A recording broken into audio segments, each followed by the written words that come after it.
It feels like over the last several years now, every time we start talking about the next Galaxy Z Fold device, gotta wait for him to finish drinking water real quick. We end up hearing rumors that Samsung might be ready to actually expand their foldable offerings again by offering not just one Z Fold, but a second Z Fold. Normally, that second Z Fold comes in the form in these rumors. It comes in the form of a cheaper variant, something to get more people to adopt these sorts of devices. But today, we're going to be looking at a new, fresh rumor surrounding the upcoming, I know it's crazy to say this already, Galaxy Z Fold 8, an additional Z Fold coming, and this time it's not necessarily a cheaper variant, it is a change to the form factor that I think a lot of you are going to welcome. So we're looking here at a tweet by Ice Universe, and they say Samsung's Electronics Mobile Experience division plans to launch 2 Fold models next year. This will expand the Galaxy Z product line, which currently consists of 1 flip and 1 fold model, to include a flip and 2 fold models.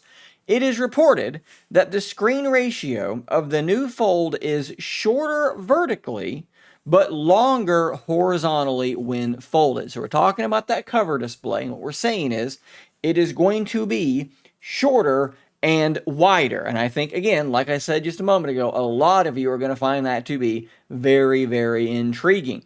According to industry insiders, the goal is to create a widescreen fold by splicing two 18:9, call it 2:1 screens together, with the aspect ratio of the internal display screen also being almost 18:18. You could call that 1:1, or for those who just prefer simpler terms, a square.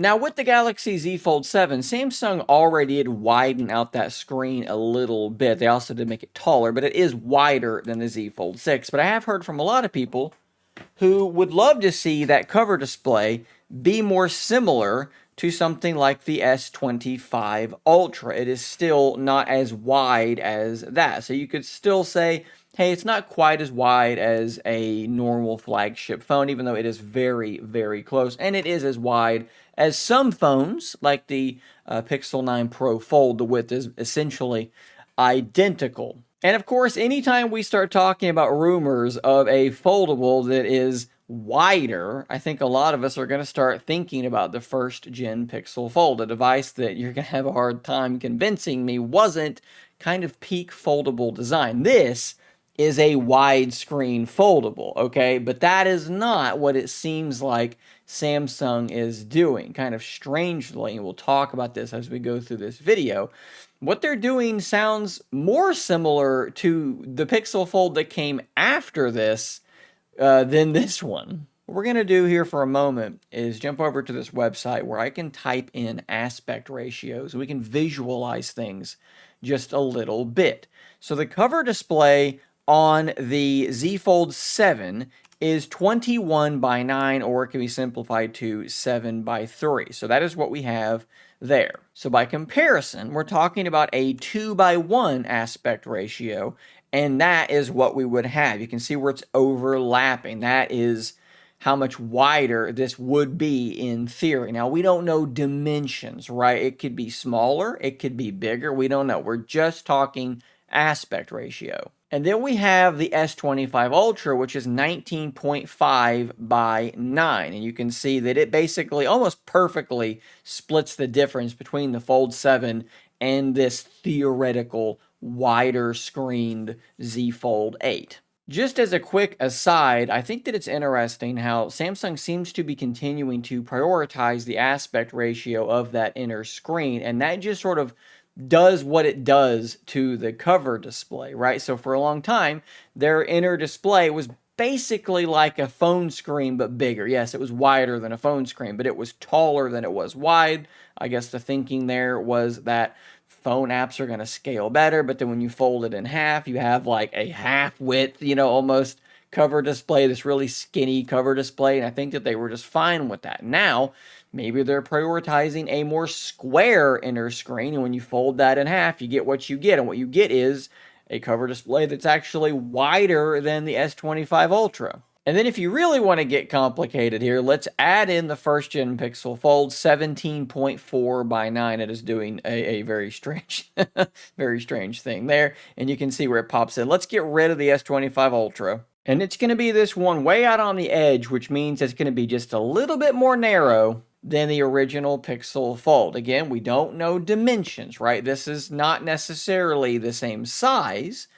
But when you talk about aspect ratio, it is very, very close. It is a very, very similar device. Now, things do get complicated by hinges and things like this. This device has a fairly large hinge next to that cover display, and that makes it so that when you open it up, you don't have a square. It is actually going to be wider than it is tall. And of course, according to Ice Universe, they are targeting 18 by 18 or 1 by 1, a perfect square. And I know that some of you are going to be thinking, why would I want a square screen? That's just such a weird aspect ratio. But here's the thing. If you've been enjoying the Z Fold 7, or if you've looked at the Fold 7 and you've not really thought anything about it, it's 1.11 by 1. So to go from that to 1 by 1 is really not that big of a difference, okay? Like, it's fairly similar already. But that being said, if you want a visual representation of what that would be like using a 1 by 1 inner display,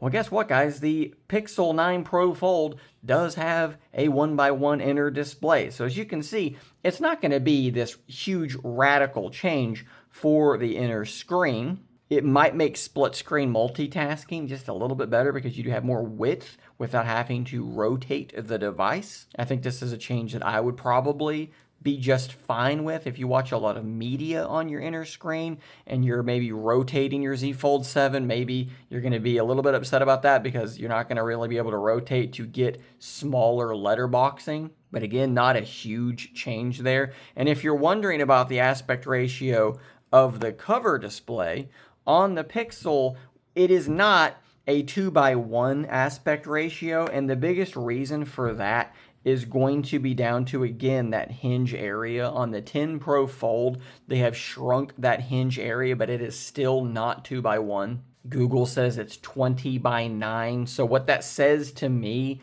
and I think that this does make sense when you look at these two devices, what that says to me is that the hinge area to the left is going to be basically as non-existent as it is here on the Z Fold 7, maybe even more so, and it's going to be definitely lesser than even on the 10 Pro Fold. So, I mean, really, if you want to put this really simply, take the 10 Pro Fold and shrink that hinge area down to being effectively just not even there, and you're gonna have this rumored device. So kind of putting all of this together, how much sense does it make to have a Z Fold that is kind of what it is now and another Z Fold that is what we're describing here? That's basically a Pixel 10 Pro Fold with an even slimmer bezel on the cover display. Don't those two phones seem very, very, very, very similar?